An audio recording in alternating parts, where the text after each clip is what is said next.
One of John's favorite passages in the Bible was Luke 15. I'd like to read a section of it because it speaks volumes about John's heart and about God's heart.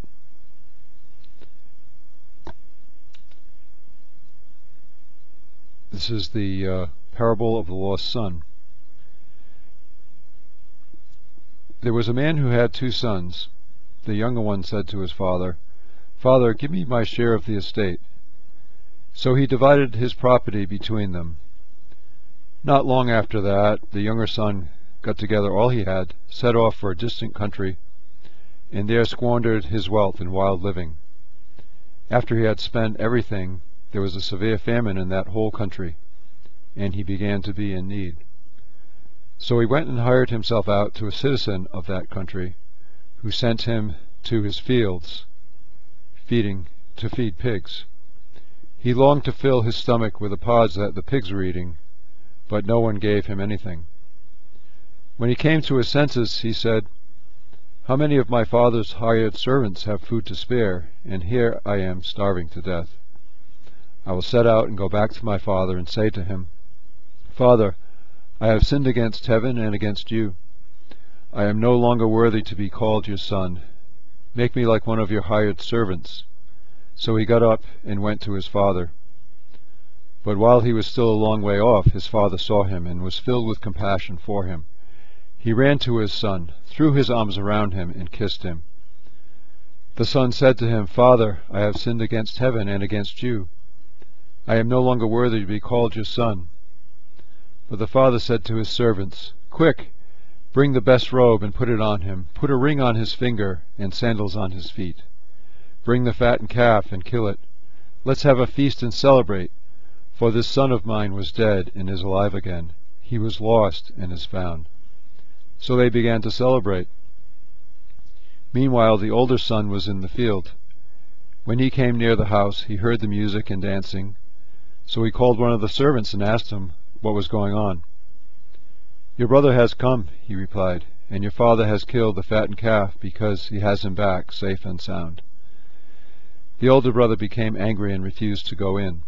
So his father went out and pleaded with him.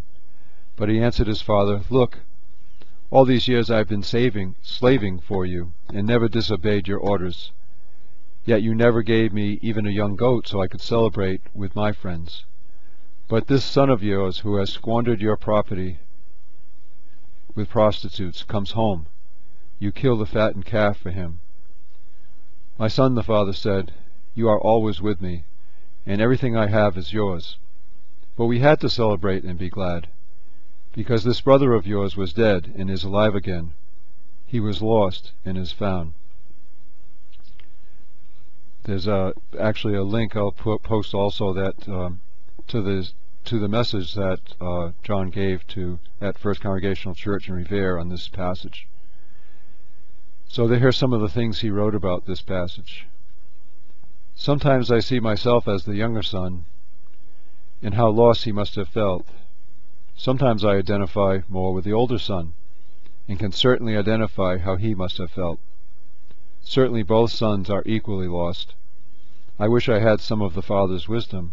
He was a genius, but of course the father represents God. But most of all, I am amazed about how God and Christ have pursued us, and still pursue us. The love of God for us and the efforts that He has made on our behalf are truly amazing.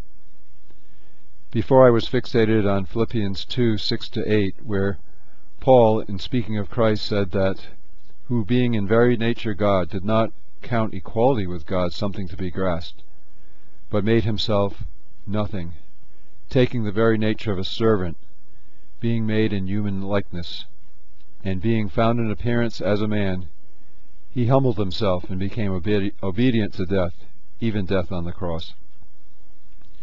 A supreme God has humbled himself on our behalf. He invites us as younger sons and older sons, younger daughters and older daughters, sinners and religious people, to respond to his love. He pursues us and wants us to be restored. Christ gave his life for us that we might have a relationship with him, as the Father sought to restore his sons. He wants us to turn to him. John loved this passage because it so clearly demonstrates God's heart. To me, it also represents John's heart. He was always seeking the lost, always looking down the road for us, always waiting for us, expecting the best, and never losing hope. So I'll stop this video here and pick up again with a third video.